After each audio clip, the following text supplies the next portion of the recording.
नमस्कार, good news today देख रहे हैं आप। आपके साथ मैं हूं नवजोत रंधावा। शाम के 4 बज चुके हैं। वक्त है हमारे खास कार्यक्रम ये हुई ना बात का, और आज बात महाकुंभ की करेंगे। आस्था के महाकुंभ में अब तक 10 करोड़ से ज्यादा लोग आस्था की डुबकी लगा चुके हैं। अभी महाकुंभ में पवित्र स्नान की 4 तिथियां आने वाली हैं, जिसमें करोड़ों लोगों के संगम पहुंचने की उम्मीद है। इस बीच संतों का सबसे विशाल जमघट कुंभ मेला स्थल पर लगा है, लेकिन आने वाले दिन प्रयागराज और महाकुंभ के लिए कई मायनों में बहुत खास होने वाले हैं। पहली वजह तो यह है कि प्रयागराज में 27 जनवरी यानी कि सोमवार को धर्म संसद होनी है। इस धर्म संसद में सनातन बोर्ड की गठन की मांग उठाई जाएगी। धर्म संसद से पहले निरंजनी अखाड़े में एक सभा हुई है, जिसमें शामिल संतों ने एकजुट होकर प्रधानमंत्री और उत्तर प्रदेश के मुख्यमंत्री से दक्षिणा मांगी है। और इस दक्षिणा के तौर पर संतों ने प्रधानमंत्री और सीएम से सनातन बोर्ड के गठन की मांग की है। यह खबर इस लिहाज से बड़ी है कि इस मांग को संतों ने दक्षिणा का नाम दे दिया है, और इस पर भी ताजा अपडेट हम लेंगे। और साथ ही साथ हम आपको आगे ये भी बताएंगे कि पवित्र संगम में डुबकी लगाने अगर आप जा रहे हैं तो फिर वहां किस तरीके से पहुंचे। इतना ही नहीं, वहां जाकर हर कोई संतों के दर्शन भी करना चाहता है, तो आज संतों के हठ योग और अखाड़ों की परंपरा को भी समझने की कोशिश करेंगे। यहां रह रहे कल्पवासियों की भी बात आज होगी, लेकिन उससे पहले हम सुन लेते हैं कि सनातन बोर्ड की इस मांग पर संतों ने क्या कुछ कहा है।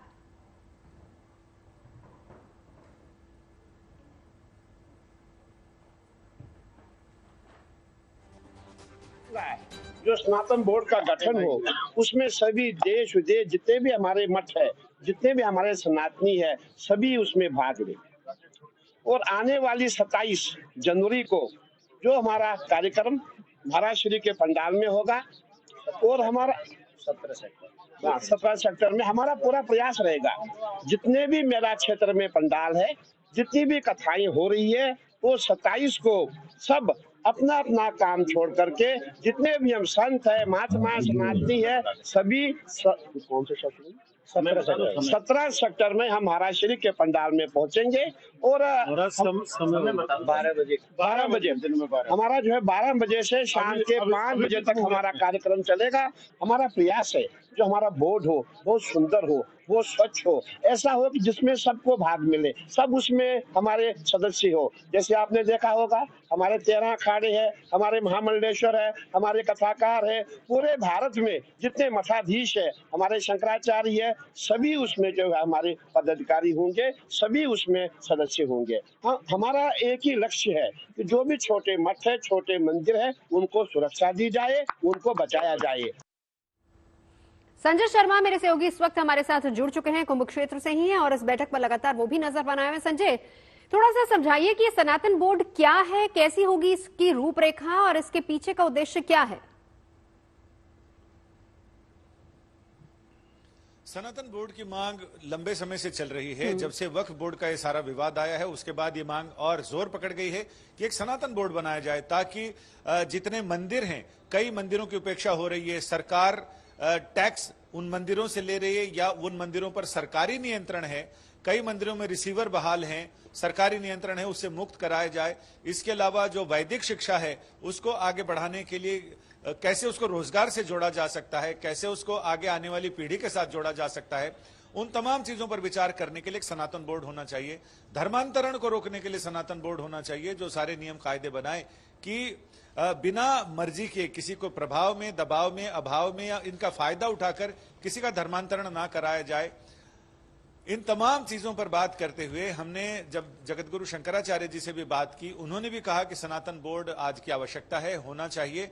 जितने संतों से बात की है उनका यही कहना है कि सनातन बोर्ड होना चाहिए, जो कि भविष्य की पीढ़ी को यह बताना कि आखिर जो सनातन संस्कृति है, जो शाश्वत धर्म है, उसके जो सनातन परंपरा है, उसको वो उस परंपरा के पीछे रीजनिंग क्या है, तर्क क्या है, और उसको आगे कैसे बढ़ाया जा सकता है, कैसे विज्ञान सम्मत है, कैसे ज्ञान सम्मत है, इन तमाम चीजों को बताया जाना चाहिए। क्योंकि हमारी जितनी परंपराएं हैं, वैदिक ज्ञान ये कहता है सबके पीछे एक रीजनिंग है, लेकिन आम जनता को वैज्ञानिक रीजनिंग समझ में आना बहुत मुश्किल है। लिहाजा उसे धर्म से जोड़कर बताया गया कि ऐसा करना चाहिए, बिल्कुल यम कर्तव्यम, ये करना चाहिए।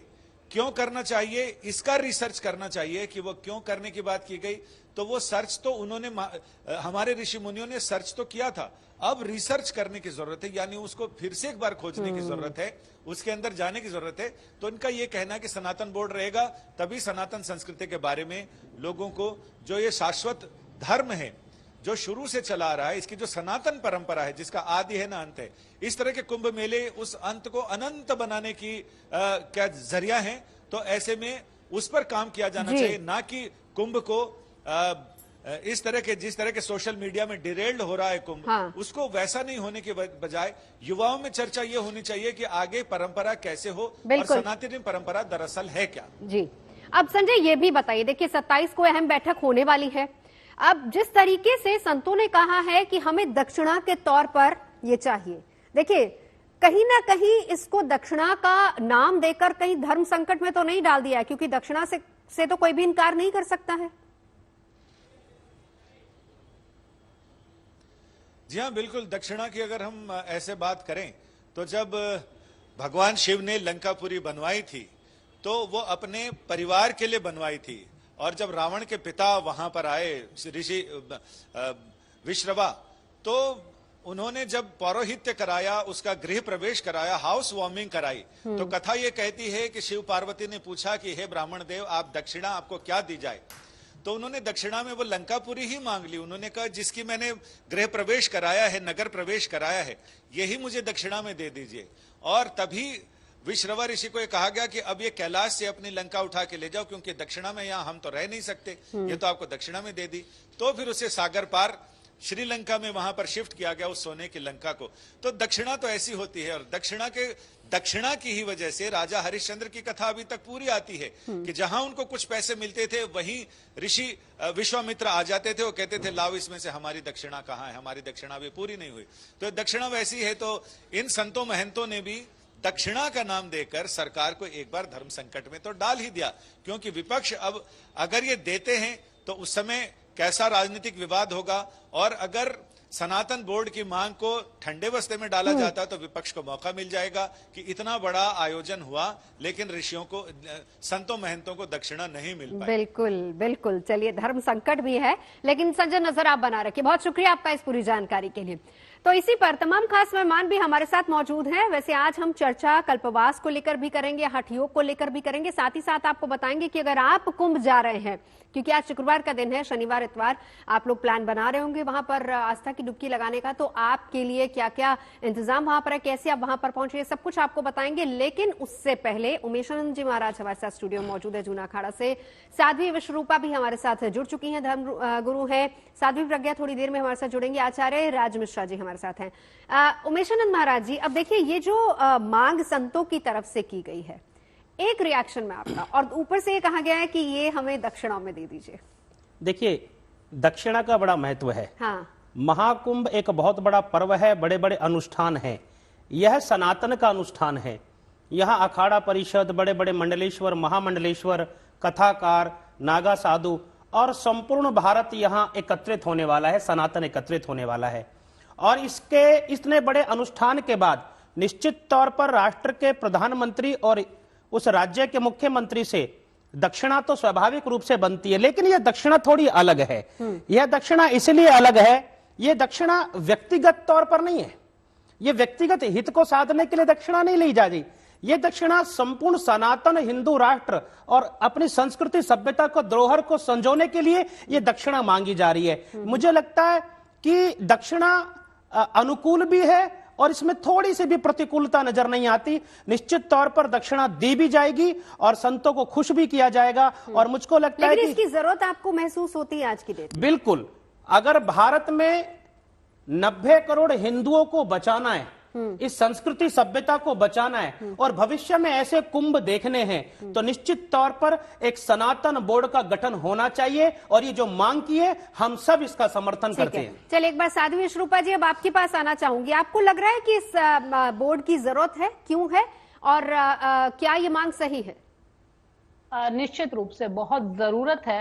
आप समय स्थिति देख लीजिए, क्योंकि आप तो मीडिया में रहती हैं और बार बार ऐसी ही खबरें आ रही हैं। हमारे मंदिरों की व्यवस्था देख लीजिए, हमारे पूजा अनुष्ठान में आप सभी का देख लीजिए कि कहीं ना कहीं अभी पीछे जब लड्डुओं की भोग की बात आई थी और ऐसी बहुत सारी बातें हैं। और सबसे प्रथम आप ये देखिए, मांग बहुत पहले हो जानी चाहिए थी। हाँ। हमें तो लगता है आज हो रही, बहुत पहले मांग हो जानी चाहिए थी।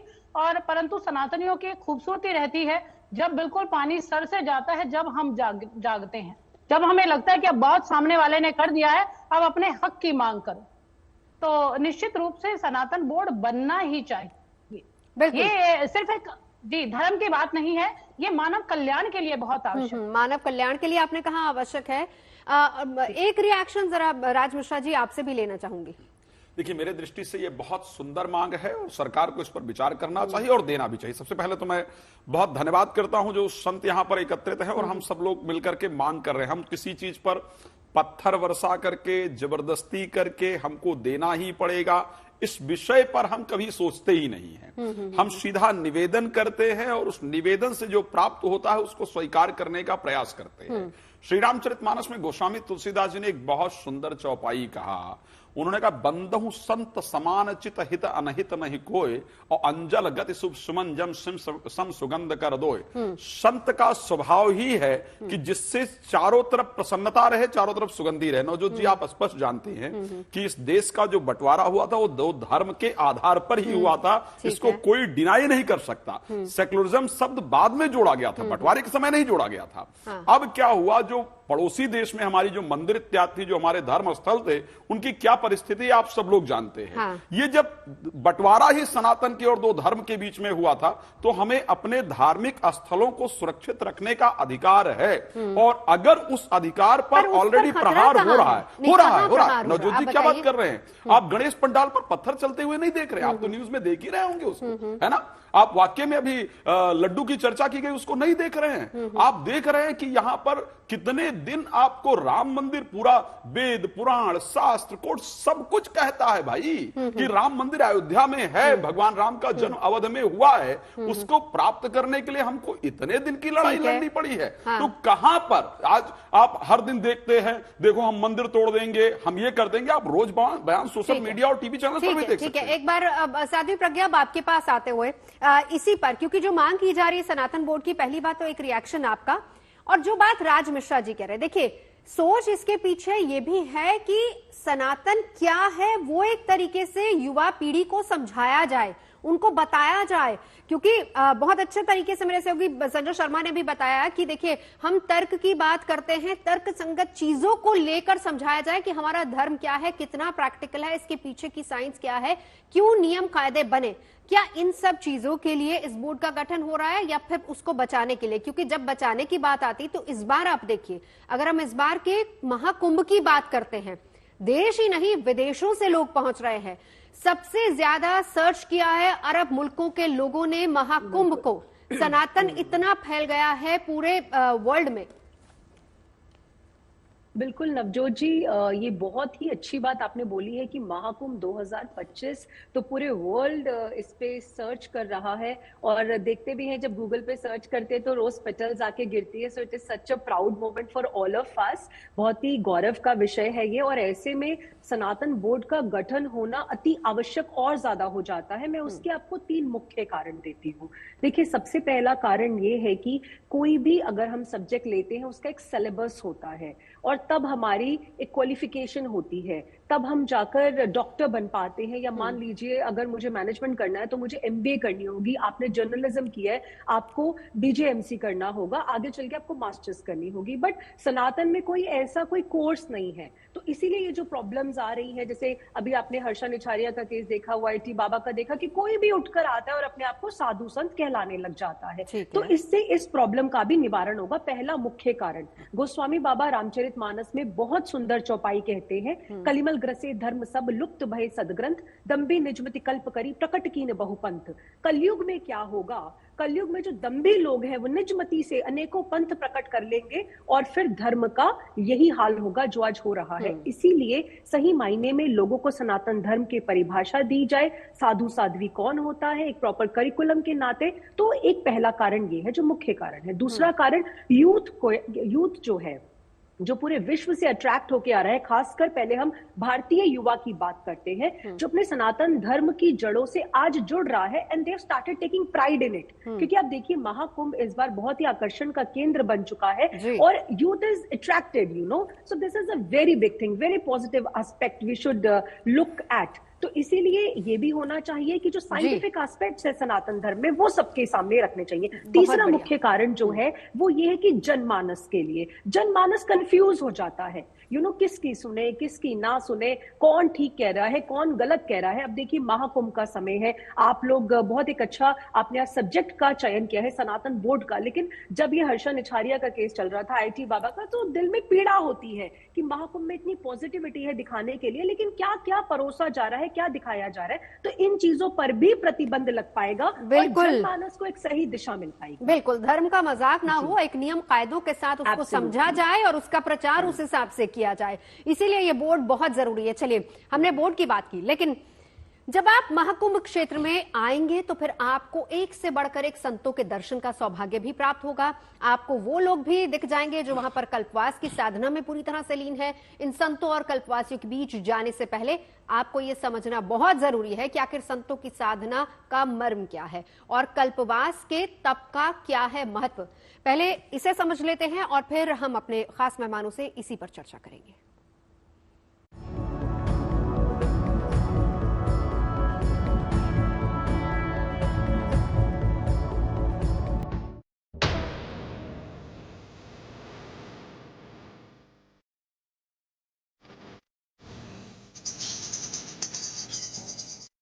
क्या देसी और क्या विदेशी, महाकुंभ के रंग में सभी रंगे हुए हैं।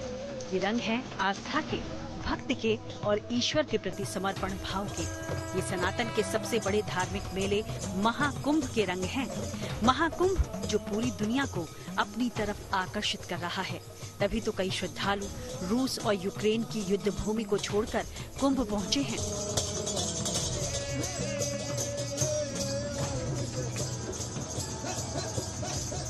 कहाँ से आई हैं? रूसिया। रशिया से आए हैं। कब आई हैं? वृंदावन में कीर्तन। आपने एकदम भारतीय वेशभूषा में साड़ी पहने हुए, कैसा लग रहा है? जय Shri Prabhupada, this is Vaishnava dress. हम बहुत मुश्किल से अपने देश से आए, सबको मालूम स्थिति क्या है, लेकिन हम खर्चा बहुत ज्यादा करके है। 3 बार टिकट खरीद के है, वीजा का फीस जमा के, तब हम आपकी भारत भूमि में आए। आपको मालूम था आना बेहद कठिन है यहाँ, उसके बाद भी आप महाकुंभ को लेकर यहाँ पहुँची हैं। प्रभु, मैं यहाँ पर आए यूक्रेन, इटली, तुर्की, कुवैत, देन मुंबई। यस, कठिन बोर्ड है, इसलिए इसको वैल्यू हम समझता है। वी अप्रिशिएट मोर।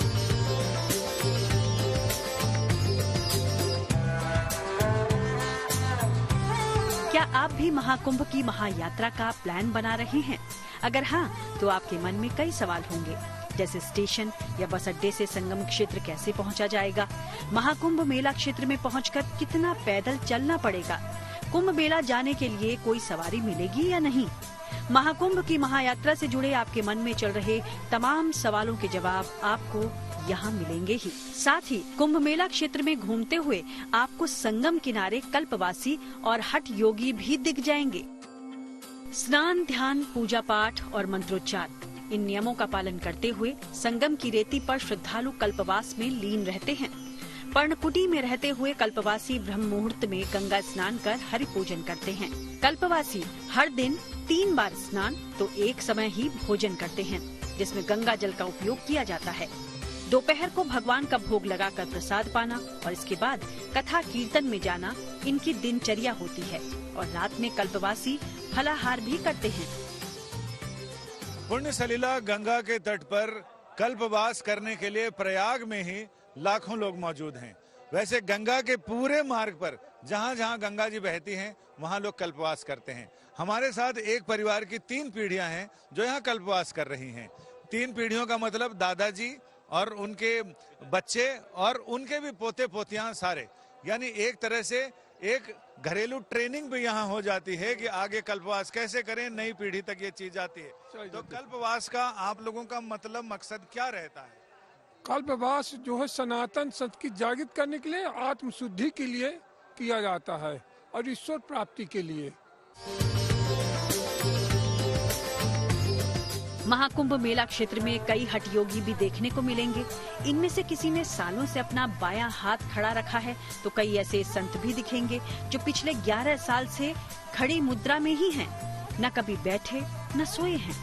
इन्हीं में से एक हैं हठ योगी गीतानंद गिरी महाराज, जिनके सिर पर 45 किलो के रुद्राक्ष का मुकुट हर दिन तकरीबन 12 घंटे मौजूद रहता है, और ये सब होता है हठ योग और संकल्प की साधना से।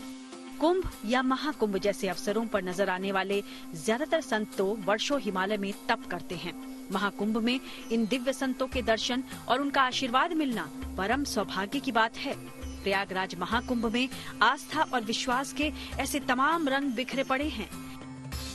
इन रंगों में सराबोर होने के लिए श्रद्धालु महाकुंभ में पहुंच रहे हैं, धर्म कर्म के इस अनोखे संसार का दीदार कर रहे हैं और यहाँ से कभी ना भुलाई जाने वाली यादें लेकर जा रहे हैं। संजय शर्मा के साथ bureau report, good news today.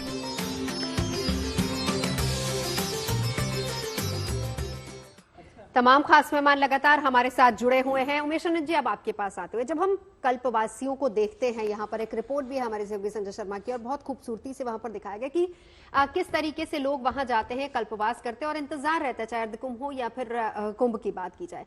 क्या नियम रहते हैं कल्पवासियों के, किस तरीके से और कौन कौन सी चीजों का पालन करना चाहिए? क्योंकि बहुत से लोग जो बाहर से जा रहे हैं ना स्नान करने के लिए, आम जनता जा रही, उनको नहीं पता है।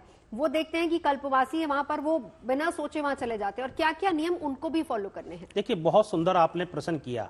यही दुर्भाग्य की बात है कि भारत में रहने वाले व्यक्ति को बड़ी संख्या में कल्पवास का अर्थ ही नहीं पता। अब वो क्यों नहीं पता, वो एक डिबेट का विषय हो सकता है, लेकिन आपने पूछा कि कल्पवास क्या है। जी, कल्पवास न्यूनतम से न्यूनतम एक रात्रि का हो सकता है, 2 दिन का हो सकता है, 3 दिन का हो सकता है, 3 महीने का हो सकता है, 6 महीने हो सकता है, 12 वर्ष का हो सकता है, और जीवन भर का भी हो सकता है। कल्पवास में क्या होता है, विशेष तौर पर जो गुरुकुल के छात्र हैं, जिनको हम बटुक बोलते हैं, जो बालक वेद के अध्ययन कर रहे हैं, पुराण का अध्ययन कर रहे हैं, ऋषि हो, मुनि हो, संत हो, महात्मा हो, वो तय करते हैं कि भाई 1 महीने के लिए, 2 महीने के लिए, 3 दिन के लिए। लेकिन विशेष तौर पर जब कुंभ की बात आती है, कल्पवास की, तो सब प्रकार के बंधनों से मुक्त होकर एक स्थान पर एकत्रित होकर एक झुग्गी, छोटी सी झोपड़ी बनाकर, कुटिया बनाकर, उसमें अपने हाथों से अपना भोजन बनाकर केवल भगवान का ध्यान करना, वेद इत्यादि का अध्ययन करना। आप कुंभ जाएंगे तो देखेंगे कि जो गुरुकुल के बालक बालिकाएं हैं, वो क्या कर रहे हैं, वो कल्पवास करने के लिए गए हैं। वो वेद का अध्ययन कर रहे हैं, गंगा जी के यहाँ स्नान करते हैं, माला जाप करते हैं, गुरु की सेवा करते हैं, सारा काम स्वयं करते हैं। इस झंझावत से दूर होकर अपने को जितनी जल्दी हो सके परमात्मा के नजदीक लाकर और वास्तविक ज्ञान की प्राप्ति का उत्तम साधन है ये कल्पवास। और मैं कल्पवास को जिस दृष्टि से देखता हूं, वह ज्ञान जो समस्त कल्याण के लिए जरूरी है, उस ज्ञान की प्राप्ति के लिए कल्पवास किया जाता है। अपने अंदर के अंदर छुपो, ये देखते हम लोग बोलते हैं अनेक प्रकार के अनाचार हमारे मन में हैं, उनको साफ करने का एक स्थान हो, एक समय हो, एक दिनचर्या हो। क्या ये सिर्फ बटुक ही कर सकते हैं या आम जन भी इसमें शामिल हो सकते हैं? निश्चित तौर पर ये देखिए, ये जो एक बटुक होता है, एक गुरुकुल का बालक होता है, उसके लिए तो विशेष होता है। क्योंकि उसका मूल ध्येय ही वेद पुराण, यानी उनके लिए मस्ट है और आम जन भी इसमें कर सकते हैं। महाकुंभ खास होता है कल्पवासियों के लिए, क्या नियम रहते हैं उनके, यही सब जानने समझने की कोशिश करते हैं। साध्वी प्रज्ञा, आपके पास आते हुए उमेश आनंद जी ने बहुत अच्छे से समझाया कि बटुक लोग जो होते हैं वो वहां पर कल्पवास करते हैं। मेरा सवाल आपसे ये है, थोड़ा सा समझाइए, क्या आमजन भी जाके कल्पवास करते हैं? उनके नियम और जो साधु संत लोग या बटुक लोग जो फॉलो करते हैं, क्या वो दोनों अलग अलग होते हैं, दोनों एक सेम ही नियम अपनाते हैं? देखिए नवजोत जी, सबसे पहली बात तो ये है कि महाकुंभ जितना संतों का है उतना आम जनमानस का भी है।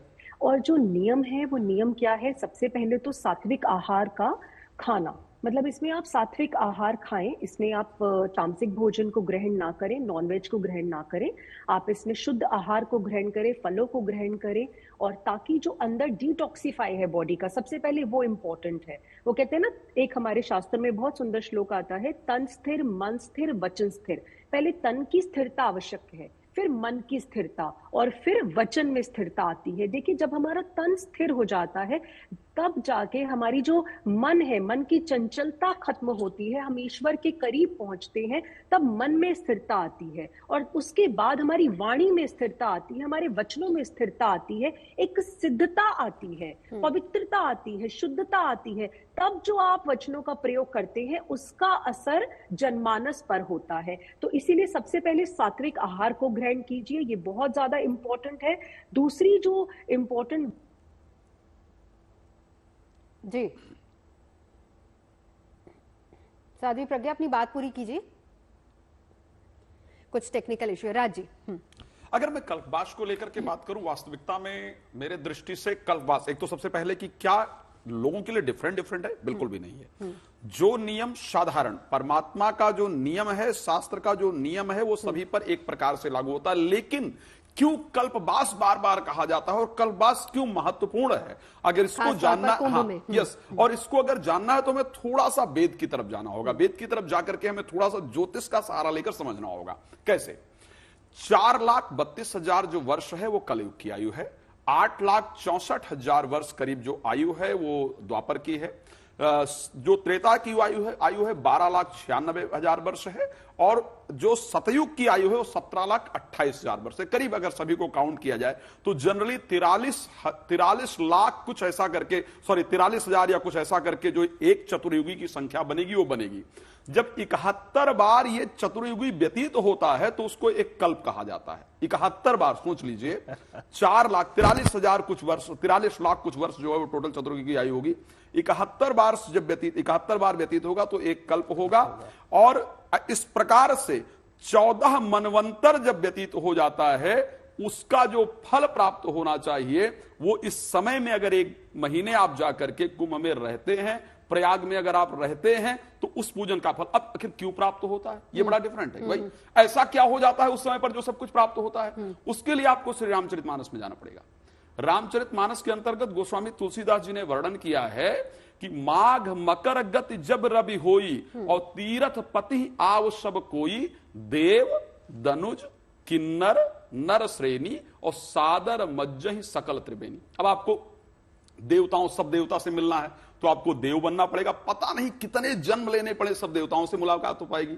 सब ऋषियों से मिलना है तो पता नहीं कितने जन्म ले तो सब ऋषियों से मुलाकात होगी। लेकिन इस महीने में जब कुंभ लगता है ना, तो ये सब सारे देवता, सारे ऋषि, किन्नर, नाग, यक्ष, गंधर्व, सब लोग और सारे तीर्थ इवन प्रयाग के अंतर्गत आते हैं, वहां स्नान करते हैं। और फिर गोस्वामी जी ने और कहा है, ब्रह्म निरूपण धर्म विधि वर्ण ही तत्व विभाग, और कहीं भगत भगवंत के संयुत ज्ञान विराग, वहां पर रहते हैं, उनकी एनर्जी हमको प्राप्त होती है।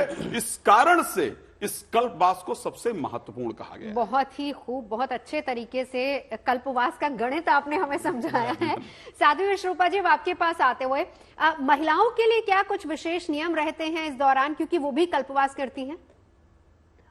बिल्कुल, राज जी ने अभी बड़े अच्छे तरीके से बताया है कि सभी के लिए समान है, क्योंकि कुंभ में जाना ही आत्मा से परमात्मा का मिलन है, मोक्ष की प्राप्ति है, ईश्वर को जानने का समय है, ईश्वर को समझने का स्थान है, संतों से मिलने का स्थान है। जब हम आत्मा को तो कहते हैं तो कोई आत्मा पुरुष और स्त्री की नहीं होती है, तो सभी के लिए समान है। और यहाँ पर मैं कहना चाहूंगी, ब्रह्म सत्यम जगन मिथ्या जीव्यो भ्रमेव ना परा, कि जो प्रत्येक प्राणी है सभी में ब्रह्म है, कोई वहां भिन्न नहीं है। तो निश्चित रूप से एक जो नियम है, प्रक्रिया है, वही हमें निभानी चाहिए, चाहे स्त्री है चाहे पुरुष है। परंतु देखिए, हम कलयुग में है तो थोड़ा वस्त्रों का ध्यान रखना पड़ता है। वहां मैं साध्वियों को कहना चाहूंगी, वस्त्रों का थोड़ा ध्यान रखें, अपने आचरण का बहुत ध्यान रखिएगा, क्योंकि वहां पर आप चरण से आचरण की तरफ जा रही हैं, ईश्वर की खोज में हम जा रहे हैं। जो हम जिन चरणों को हम पूजते हैं वही हम अपने आचरण में उतारने के लिए जा रहे हैं। तो निश्चित रूप से मैं महिलाओं को, सभी महिलाओं को कहना चाहूंगी कि आप लोगों को ज्यादा, आपकी क्षमता ज्यादा है सीखने की, आपकी जो ग्रैपिंग पावर है वो बहुत ज्यादा होती है। तो महिलाओं के लिए बहुत ही महत्वपूर्ण है वहां जाना, क्योंकि मैं बार बार कहती हूँ, महिलाओं के लिए बोलती हूँ कि अगर माताएं जाएंगी तो निश्चित रूप से पुत्र वहां संस्कारी होगा। तो ये महिलाओं के लिए देखिए वहां पे बहुत साध्वियां हैं, और इस बार तो मैंने देखा है विदेशी महिला बहुत आई हुई हैं, और हमारे भी कुछ शिष्य हैं जो विदेशी महिलाएं जो पूछ रही हैं कि वहां पे आना है और क्या करना चाहिए। मैं तो कहती हूँ कि बहुत ज्यादा नियम है, जो साधारण लोगों की बात कर रही हूँ, बहुत ज्यादा नियम में ना उलझे, सिर्फ वहां आकर महसूस करे, ईश्वर को महसूस किया जाता है। बिल्कुल, ये आम जन के लिए बहुत अच्छी बड़ी बात है। एक बार उमेशानंद जी अब आपके पास आते हुए, आप सभी विद्वानों ने बहुत अच्छे तरीके से बताया कि क्या है कल्पवास, क्या रहते हैं उसके नियम। अब एक आम जन की नजर से विश्वरूपा जी ने कहा कि आप कुछ नहीं कीजिए, आप केवल वहां की एनर्जी जो पॉजिटिविटी है उसको आप ग्रहण कीजिए, शांत मन से आप जप कर सकते हैं और उस पॉजिटिविटी को, उस एनर्जी को ले सकते हैं। जो आम लोगों के लिए, क्योंकि देखिए बटुक तो यहाँ से एनर्जी लेकर गए, फिर उसके बाद वो फिर से गुरुओं के सानिध्य में, संतों के सानिध्य में चले जाएंगे, लेकिन आम लोग तो फिर दुनियावी चीजों में पड़ जाएंगे, तो उनके लिए फिर क्या नियम है, कैसे आप उस पॉजिटिविटी को कंटिन्यू कर सकते हैं? देखिए, आपने बड़ा सुंदर प्रश्न किया। कार्य करने की क्षमता को ही ऊर्जा कहते हैं। कोई भी व्यक्ति अपने जीवन में कुछ भी करता है, उसको ऊर्जा की आवश्यकता होती है। दो प्रकार की ऊर्जा है, एक नकारात्मक ऊर्जा है, एक सकारात्मक ऊर्जा है। जब व्यक्ति सकारात्मक ऊर्जा का प्रयोग नहीं करता, स्वाभाविक सी बात है वह नकारात्मक बढ़ता है, और जब वो नकारात्मक बढ़ता है तो वो क्या करता है, समाज में द्वंद्व पैदा करता है। इस द्वंद्वता से अपने को हटाने के लिए कुंभ एक ऐसा क्षेत्र है जहां सकारात्मकता का गढ़ है, जब वहां कहते ना कि positive waves come from positive waves, पानी में पानी मिले, कीच में कीच, और ज्ञानी में ज्ञानी मिले और नीच में नीच। यह ज्ञानियों का एक जमावड़ा है, पॉजिटिव वेव्स है। जब हम वहां जाते हैं तो हमारी नकारात्मकता का अंत होता है। एक बहुत महत्वपूर्ण बात, संगति का बड़ा प्रभाव पड़ता है। जब वहां सकारात्मक संगत आपको मिलेगी तो हमारा मन, आचरण, व्यवहार वहां आकर्षित होगा, वो हमें खींचेगी। तो स्वाभाविक सी बात है कुछ नहीं करना, वहां पर जाकर हम गंगा जी का स्नान करें, भोजन पर थोड़ा नियंत्रण करें। और एक बात बड़ी महत्वपूर्ण है, हमारे शरीर में हजारों प्रकार के रोग जन्म ले लेते हैं। जब एक दिनचर्या का हम निर्माण कर उसको फॉलो करते हैं तो वो रोग भी नष्ट होते हैं, संतों का आशीर्वाद मिलता है, पॉजिटिविटी आती है। और जब हम पॉजिटिविटी में रहते हैं, पॉजिटिविटी लेकर आते हैं, और जब अपने क्षेत्र में आते हैं, भरपूर ऊर्जा से हम लोग लाभान्वित होते हैं, और समाज को भी लाभ होता है, परिवार को भी लाभ होता है, और स्वयं को तो लाभ होने ही होने वाला है। मैं तो आपसे भी आग्रह करूंगा कि आप पर बड़ा स्ट्रेस रहता होगा, आप भी कुंभ में जाइए, सकारात्मकता लेके आइए, लेकिन हमें वक्त मिलना चाहिए कि हम भी एक दिन आप जैसे संतों के सानिध्य में रह के कल्पवास कर सके, भले ही एक दिन का करें, क्योंकि पॉजिटिव एनर्जी तभी मिलेगी। क्यों प्रज्ञा जी? जी जी बिल्कुल नवजोत जी, आप बिल्कुल सही कह रहे हैं। आप लोग तो आइए, सादर आमंत्रित है। मैं महाकुंभ में ही हूँ इस समय, और बहुत सुंदर यहाँ पे मनोरम दृश्य है संगम के पास। हमने तो संगम के घाट से भी बहुत सारे शोज किए यहाँ से, और इतनी पॉजिटिविटी है। बल्कि मैं तो आप सभी के लिए, जो भी यहाँ पर नहीं आ पाए हैं, आप सभी के लिए प्रभु से मंगल कामना भी करती हूँ, और आप लोग भी, बिकॉज उमेशानंद जी ने बहुत अच्छा कहा कि एवरीबडी नीड्स पीस, राइट? हम सभी को पीस की जरूरत है। स्ट्रेस तो कहीं ना कहीं होता ही है लाइफ में, तो संगम में डुबकी लगाइए और अपने स्ट्रेस को दूर भगा दीजिए। वो जब आप गंगा का स्नान करते हैं ना, क्योंकि हम लोगों ने स्नान किया संगम के घाट पे, जैसे ही वो माँ गंगा का जो पवित्र पानी है आपको स्पर्श करता है, आप मानेंगे वो कितनी दिव्य फीलिंग होती है, which can not be expressed in words. तो बहुत ही सुंदर फीलिंग होती है, पहली बात ये। और एक बहुत इंपॉर्टेंट बात मैं जरूर कहना चाहूंगी, क्योंकि हमारी बहुत सुंदर आध्यात्मिक चर्चा हो रही है आज यहाँ पे, we are giving message to the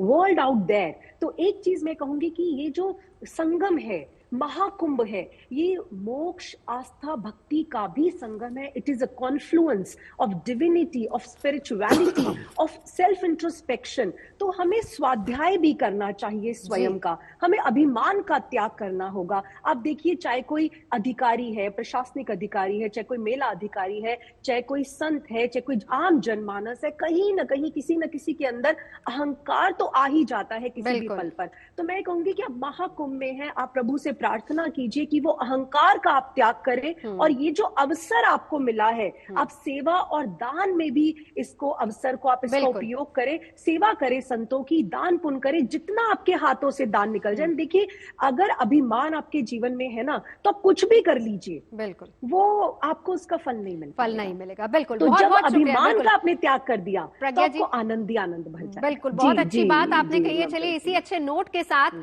आप सभी का बहुत बहुत शुक्रिया इस चर्चा में जुड़ने के लिए। तो देखिए, हर किसी की ये कामना है कि वो संगम जाए और एक डुबकी लगाए, लेकिन हर रोज यहाँ लाखों की संख्या में लोग पहुंच भी रहे हैं। बहुत से लोगों के सामने तमाम सवाल भी हैं, जैसे कि कुंभ में कैसे पहुंचे, प्रयागराज पहुंचकर मेला क्षेत्र तक जाने का कौन सा साधन उनको मिलेगा, क्या हो सकता है साधन, और महाकुंभ में महाडुबकी का पुण्य किस तरीके से प्राप्त करें ताकि आसान तरीके से कैसे उसको प्राप्त करें। तो देखिए, आपकी सारी शंकाओं को हम दूर कर देते हैं। हमारे सहयोगी संजय शर्मा और पंकज श्रीवास्तव आपको बता रहे हैं कि अगर आप बस, बाय एयर या फिर बाय ट्रेन वहां पर पहुंच रहे हैं तो किस तरीके से, वो कौन सा आसान तरीका है जो आपको ले जाएगा कुंभ क्षेत्र और आप लगा पाएंगे आस्था की डुबकी। चलते चलते उनकी रिपोर्ट देख लेते हैं। हम बात करें हवाई यात्रा की। अगर श्रद्धालु आकर मां गंगा में आकर आस्था की डुबकी लगाना चाहते हैं तो उनको एयरपोर्ट में उतरना होगा। एयरपोर्ट में उतरने के बाद उनको निजी साधन टैक्सी मिल जाएगी और शटल बसें हैं और अदानी ग्रुप के द्वारा लगाई गई जो सुविधा है, जो ई रिक्शा है, वो लगाए गए हैं। उसके जो श्रद्धालु हैं आकर बैठ करके संगम में जा सकते हैं और जो अपने वाहन हायर करेंगे वो पार्किंग स्थल जो संगम के पास बना है वहां को खड़ा करना होगा। इसके बाद वो संगम जाकर आस्था की डुबकी लगा सकते हैं।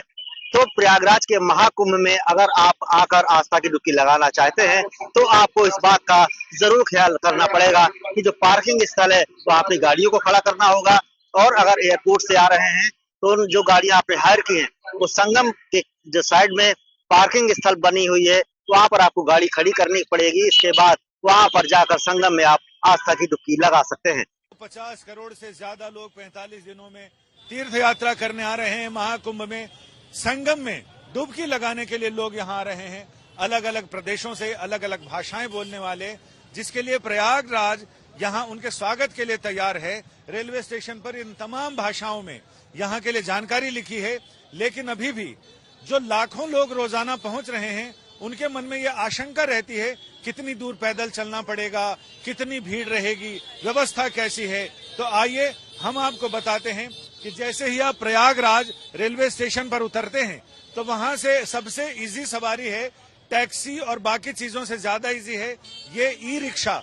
ई रिक्शे में बैठकर आप प्रयाग संगम की ओर रवाना होंगे तो लगभग संगम से 3-4 किलोमीटर पहले तक आपको ये ई रिक्शा पहुंचा देंगे। लेकिन बहुत सारे लोग हैं जो यहाँ से पैदल जा रहे हैं 9 किलोमीटर की यात्रा करके, लेकिन ई रिक्शा आपके लिए आरामदेह हो सकता है क्योंकि ये गली कूचों के अंदर के रास्ते से आपको लगभग संगम से 2-3 किलोमीटर पहले तक पहुंचा देंगे। आइए किसी ई रिक्शा के पास चलते हैं और वहां से देखते हैं कैसी रहती है यात्रा। अब हमने ये ई रिक्शा की सवारी की है। ई रिक्शा के बारे में सबसे इजी तो है, साथ ही ये आपको चोर रास्तों से पहुंचा सकते हैं, यानी ऐसे साइड के रास्तों से आपको संगम के नजदीक तक पहुंचा सकते हैं। तो हम इनके साथ चलते हैं और रास्ते में बात भी करते चलते हैं कि आखिर कितना आसान रहेगा लोगों के लिए यहाँ का सफर। टैक्सी करना आपके लिए मुश्किल हो सकता है या फिर ऑटो रिक्शा में भी मुश्किल हो सकती है, लेकिन ई रिक्शा आपके लिए सबसे आसान सवारी होता है। और हम इनसे बात कर रहे हैं। आपका नाम क्या है दादा? मोहम्मद असलम। हैं? असलम। असलम भाई, ये बताइए कि संगम जाने के लिए सबसे नजदीक लोग सोचते हैं ये ई रिक्शा है।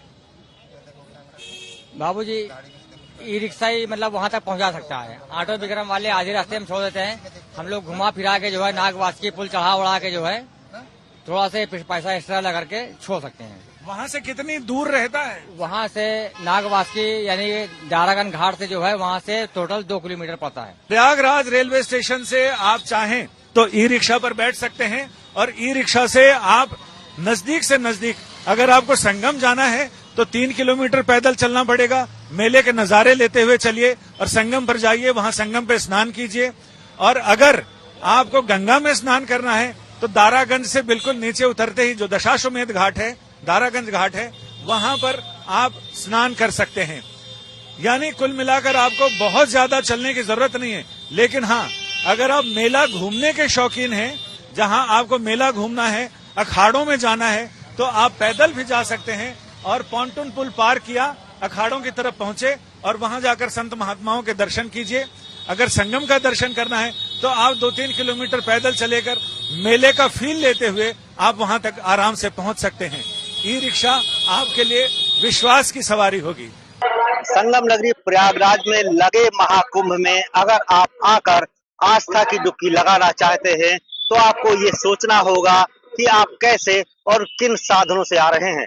हम बात करें दिल्ली से कानपुर और कानपुर से प्रयागराज आने की, तो अगर आप इन साधनों से आ रहे हैं तो प्रयागराज के नेहरू पार्क की पार्किंग स्थल पर आपकी गाड़ियों को रोक दिया जाएगा।